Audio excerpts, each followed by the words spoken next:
तो आज हम हड़प्पा सभ्यता के अंतर्गत हड़प्पा सभ्यता के सामाजिक जीवन से जुड़े हुए जो पहलू हैं उन पर हम आपसे बात करेंगे।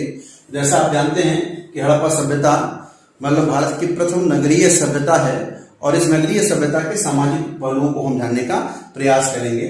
जैसे किसी भी सामाजिक जीवन में हम वर्ण या वर्ग के बारे में हम देखते हैं कि वह समाज वास्तव में कितने भागों में बटा हुआ है, तो हम इनकी चर्चा करेंगे। हम स्त्री दशा की चर्चा, निर्जातीय तत्व, खान पान, वस्त्र, आभूषण, मनोरंजन और संस्कार की आपसे बात करेंगे। ये कुछ महत्वपूर्ण बिंदु हैं जिनके अंतर्गत सामाजिक जीवन से जुड़े हुए पहलुओं की बात होगी। यहाँ से मिलान करने वाले प्रश्न आपसे बन सकते हैं, कथन कारण के प्रश्न आपसे बन सकते हैं और कहीं न कहीं तथ्यात्मक प्रश्न भी आपसे पूछे जा सकते हैं। तो ये कुछ महत्वपूर्ण प्रश्न हैं जो यहाँ से बनते हैं। जैसे देखा जाए कि सामान्यतः हड़प्पा सभ्यता में जो अभिलेखीय प्रमाण है या उनकी लिपियां हैं अभी तक पढ़ी नहीं गई हैं, इसलिए पुरातात्विक साक्ष्यों के माध्यम से ही हम वर्ण व्यवस्था के बारे में जानने का प्रयास करेंगे। और चार वर्गों के बारे में अगर हम देखें तो जैसे हम देखें पुरोहित के बाद अगर देखा जाए तो क्षत्रिय, अगर आगे देखें वैश्य और श्रमिक, ये चार वर्ग हमें हड़प्पा सभ्यता में दिखाई पड़ते हैं और इसके प्रमाण भी हमें प्राप्त होते हैं, क्योंकि बहुत सारी चीजें हम बोल करके भी आगे बढ़ते हैं ताकि कम समय में चीजें आगे हम और ले सकें या बढ़ सकें। तो जैसे पुरोहित के बारे में हम बात कर रहे हैं तो पुरोहित का भी प्रमाण हमें प्राप्त होता है। मोहनजोदड़ो, जैसा कि आप जानते हैं कि हड़प्पा सभ्यता के एक महत्वपूर्ण स्थल है जिसे मृतकों का टीला कहा जाता है, और उसी मोहनजोदड़ो में से मुझे विशाल स्नानागार, अन्नागार, सभा भवन, पुरोहित आवास और विद्यालय के प्रमाण प्राप्त हुए हैं। तो ये देखो जो पुरोहित आवास प्राप्त हो रहा है ये साफ साफ दर्शाता है कि यहाँ पर एक वर्ग पुरोहित भी रहता था। इसके अलावा हमें कालीबंगा और लोथल से देखा जाए यज्ञ के प्रमाण प्राप्त हुए हैं और ऐसा लगता है कि यज्ञशाला के कार्य को संपादित करने वाले लोगों को भी पुरोहित के नाम से जाना जाता रहा होगा। इसी प्रकार हम देखा जाए क्षत्रिय के बारे में बात कर रहे हैं। कुणाल से मुझे एक चांदी का मुकुट प्राप्त है और ये मुकुट इस बात को दर्शाता है कि यहाँ पर कोई सेनानी या क्षत्रिय जैसा वर्ण रहा होगा, जिसके माध्यम से देखा जाए कि यहाँ की जो व्यवस्थाएं थी वो अनुशासित और नियंत्रित रही होंगी। संस्था भले से कुछ संचालित कर रही होगी, लेकिन संस्था के अंदर जो काम करने वाले लोग रहे होंगे वो आज की सुरक्षा व्यवस्था को संभालने वाले या प्राचीन काल की सुरक्षा व्यवस्था को संभालने वाले जो लोग होते थे उन्हें सामान्यतः लोग क्षत्रिय के नाम से जानते थे। तो हम देख रहे हैं यहाँ पर क्षत्रिय जैसी कोई अवधारणा या सैनिक जैसी कोई अवधारणा रही होगी। वैश्य के बारे में बात कर रहे हैं। हड़प्पा सभ्यता एक नगरीय सभ्यता है और आप जैसा जानते हैं कि नगरीय सभ्यता में लगातार व्यापार होता है। व्यापार से कारण ही देखा जाए नगर जैसी चीजों का उद्भव होता है। तो इसमें जो संलग्न लोग रहे होंगे उन्हें वैश्य के नाम से जाना जाता रहा होगा। इसके अलावा देखें तो बनावली से हमें व्यापारी और आभूषण निर्माताओं का मकान हमें प्राप्त है। याद रखिएगा, बनावली से हमें आभूषण निर्माताओं के मकान प्राप्त हैं। ठीक इसी प्रकार अगर देखें तो लोथल से बाजार वाली गली प्राप्त होती है। लोथल से बाजार वाली गली प्राप्त होती है। और यही नहीं, अगर पूरी सभ्यता एक नगरीय सभ्यता थी तो लोग कहीं के जो संलिप्त थे वो व्यापारी थे और व्यापार वर्ग में जो शामिल थे वो कहीं कहीं वैश्य के अंतर्गत आते थे। तो ये सब प्रमाण बता रहे हैं कि एक वर्ग यहाँ पर वैश्य जैसा भी निवास करता था। अगर हम श्रमिक के बारे में देखें तो कहीं न कहीं देखा जाए कि नगर में काम करने वाले जो लोग होते हैं उन्हें हम श्रमिक के नाम से जानते हैं। और हड़प्पा में एक श्रमिक बस्ती का प्रमाण भी हमें प्राप्त हुआ है। श्रमिक बस्ती का प्रमाण भी हमें प्राप्त हुआ है। ये पॉइंट वाइज है, कुछ बातें मिलान करने के लिए आपसे पूछ सकते हैं। पुरोहित निवास कहां पर है, आप मोहनजोदड़ो दे सकते हैं। चांदी का मुकुट कहां से मिला हुआ है, कुणाल दे सकते हैं। आपसे यह भी दे सकते हैं कि आभूषण निर्माताओं के मकान कहां से प्राप्त हुए हैं, बनावली दे सकते हैं। और अगर देखा जाए श्रमिक बस्ती के प्रमाण कहां से प्राप्त हुए हैं, हड़प्पा दे सकते हैं। और इनसे कहा जा सकता है आपस में क्या करिए, आप मिलान करिए। तो इस तरीके का प्रश्न आपसे पूछा जा सकता है। और ये सब इस बात को दर्शाते हैं कि हड़प्पा समाज भी कहीं न कहीं देखा जाए प्राचीन भारत की भांति या आज की भांति कई वर्गों में विभक्त था। तो ये पहला पॉइंट है हमारा। फिर हम दूसरे पॉइंट के अंतर्गत बात कर रहे हैं, जैसे स्त्रियों की दशा। स्त्रियों की दशा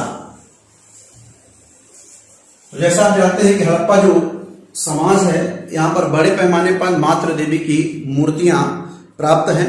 और जो मानव मूर्तियों में यहाँ इस बात का ध्यान रखना है कि अगर ओवरऑल मूर्तियों की हम बात करें पूरे हड़प्पा सभ्यता में, तो पशुओं की मूर्तियां सबसे ज्यादा प्राप्त हैं। लेकिन अगर मानव मूर्तियों में देखें तो स्त्री की मूर्तियां सबसे ज्यादा प्राप्त हैं। और यही नहीं, ये महिलाएं गृह कार्य के अलावा अर्थव्यवस्था को बढ़ाने में भी अपना महत्वपूर्ण योगदान देती थी।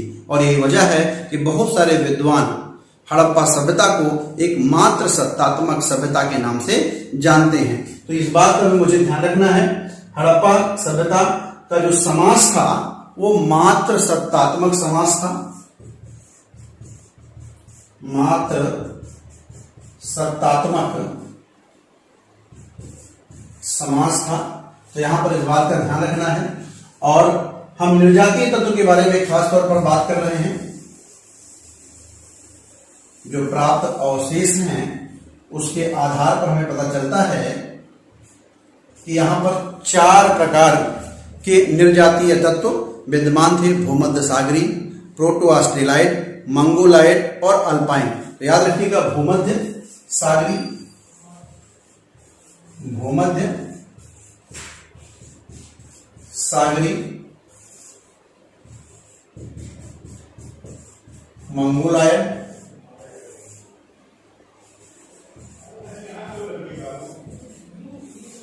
ठीक है ना, अल्पाइन। और इसके अलावा हम बात कर रहे हैं प्रोटो ऑस्ट्रेलाइड। एक महत्वपूर्ण पॉइंट था प्रोटो ऑस्ट्रेलाइड।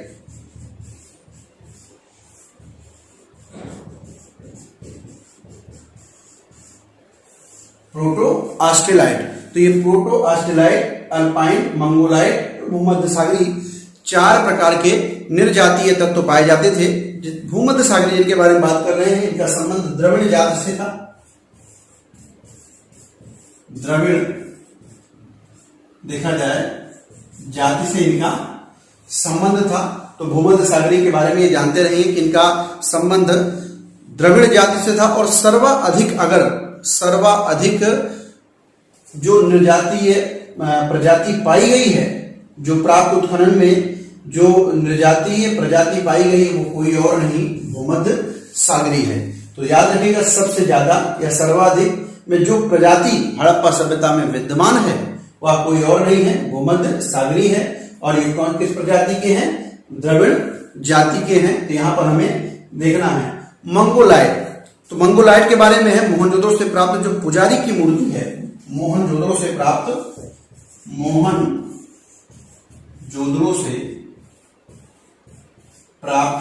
किसकी मूर्ति? जो पुजारी की मूर्ति है वो किस प्रजाति की है? मंगोलाइड प्रजाति की है। अल्पाइन ये बड़े सीमित मात्रा में पाए गए हैं, इनकी संख्या बड़ी सीमित है, ये भी ध्यान रखना है। और जो देखा जाए मोहनजोदड़ो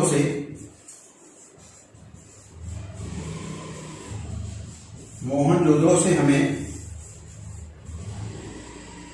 डांसिंग गर्ल, किसकी?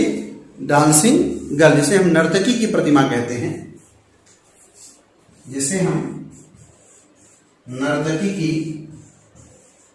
प्रतिमा कहते हैं। और यह कांसे की बनी हुई, जो कांसा तांबा और टिन से मिलकर के बना होता है, जो ये दर्शाता है कहीं कहीं हड़प्पाई रसायन विधा के जानकार थे, जो तांबा और टिन को मिलाकर के कांसे का निर्माण करते हैं। और इस कांसे की सुंदर प्रतिमा, जो एक नर्तकी की प्रतिमा प्राप्त है, वो मोहनजोदड़ो से प्राप्त है।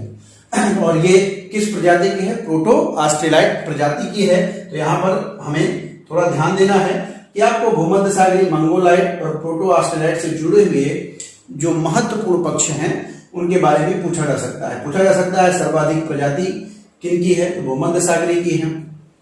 पुजारी की मूर्ति किस प्रजाति की है? मंगोलाइड की है। नर्तकी की प्रतिमा किस प्रजाति की है? Proto Australoid. और सबसे कम कौन है?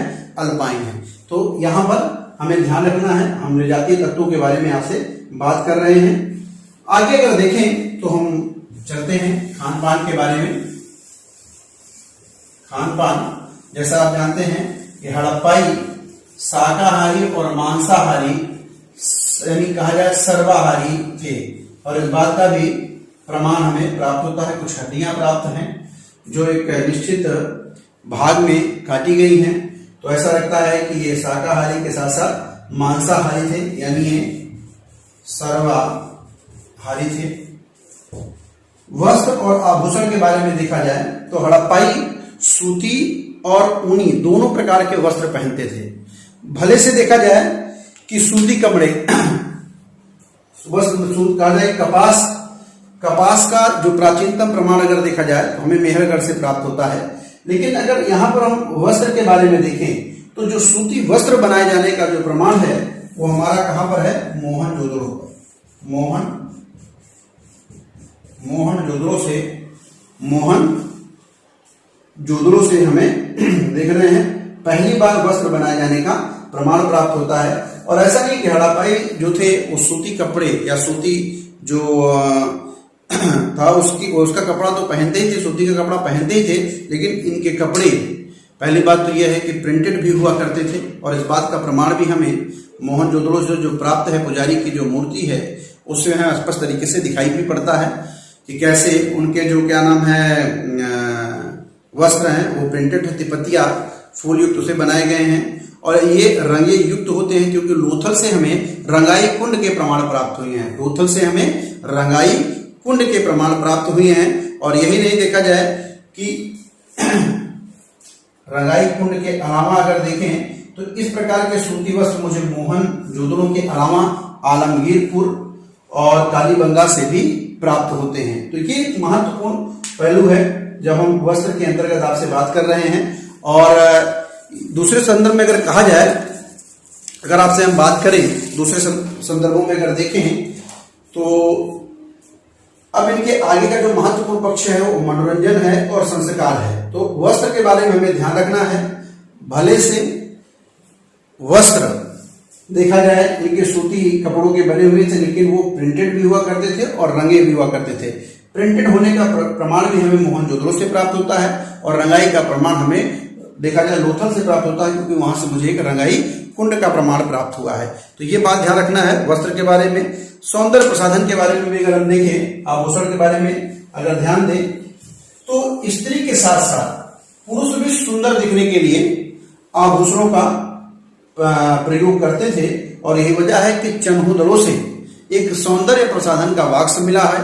और आप देख रहे हैं उसमें जो भी लिपस्टिक हो, आईलाइनर हो, या कहा जाए कि इत्र रखने वाले जो पात्र हैं वो सभी चीजें वहां से मिली हुई हैं। तो हम देख रहे हैं। और ये तो चंदोड़ की बात है। अगर धौलावीरा से देखें तो मिट्टी का कंघा प्राप्त है। और हड़प्पाई कई प्रकार से अपने बालों को बनाते थे। 16 प्रकार से जो प्राप्त अवशेष हैं उनको देख करके ऐसा लगता है कि हड़प्पाई कई प्रकार से अपने बालों को संवारते थे, बनाते थे। इस बात का ध्यान रखना। और मोहनजोदड़ो से मुझे अंडाकार चूड़ी के प्रमाण प्राप्त हुए हैं।